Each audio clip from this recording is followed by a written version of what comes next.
Disclaimer, what you're about to see is a ripoff of Nathaniel Bandy's Triggered series. The idea behind this video originated from his channel, and I would highly recommend his content. I made this video out of my Love Force channel and his content. I hope you enjoy, and now onto the real intro.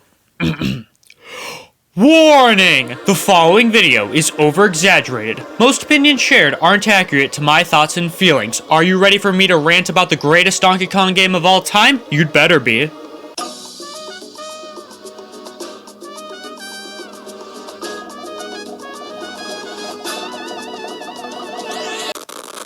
Instead of Retro Studios making a new Metroid game, we got this. Although it's hard to be mad since this game rocks. This game originally released on the Wii U. We're already off to a bad start. Something about the way Donkey Kong stares at me on this box art is kind of freaking me out.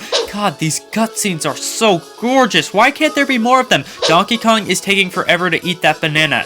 Come on, man, just eat the damn banana already. Why do these penguins have beef with Donkey Kong? He sees the Kong house for a second and then immediately freaks out. Oh wow, a flying airship. I wonder where they got that idea. If you play this game with a Wii remote, you have to play with motion controls. You're much better off playing with a Pro Controller or the gamepad. Speaking of the gamepad, this thing doesn't do anything to spice up the gameplay. It just gives you another screen. Whoop-de-doo. Oh, so now Donkey Kong can swim. That doesn't explain why he couldn't swim in DKC Returns. Just like the last game, these little areas where you collect everything are cool, but they have barely any variety. I love how these giant grasshoppers are like, come at me bro, show me what you got. This game wasn't really made for multiplayer. I'm glad it's an option, but it does feel pretty awkward. Diddy and Dixie basically have the same ability, except Dixie can fly upwards, so why wouldn't you always use Dixie? I'm not gonna lie, Cranky Kong is just okay. He's useful for avoiding spikes, but other than that, he's the least helpful partner. I like the minecart levels in this game,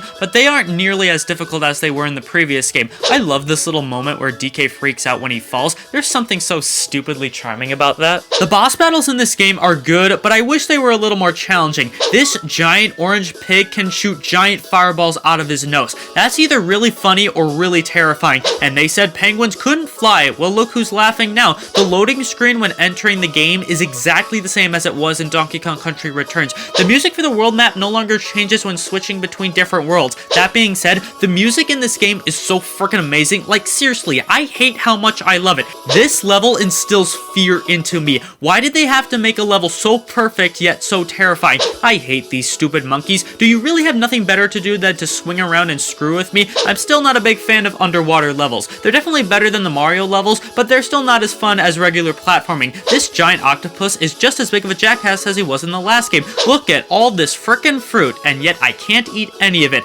How is this polar bear considered the bad guy? He was just chilling there enjoying a popsicle until we showed up and ruined it for him. Donkey Kong should be the bad guy here. These snow levels can be hard as hell. You really have to be good at the game to beat them, but that's nothing compared to the special stages. Not only is the platforming skills cranked up to the max, but you have no checkpoints. That is just cruel. Oh cool, this game got ported to the Switch. I wonder what's new about it. There's an easy mode and you can play as Funky Kong. That's it. If you play as Funky Kong and go to the item shop, who is this random bird guy? He kind of freaks me out. The end credits take so long, and worse, there's no option to skip them. The final cutscene is pretty cool, but it's not nearly as crazy as when Donkey Kong punched the moon at the end of DKC Returns.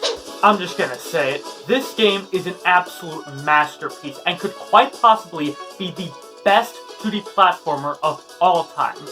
But anyways, if you enjoyed this video, then make sure to give it a like, and go check out my other Triggered videos, which I'll leave in the description below.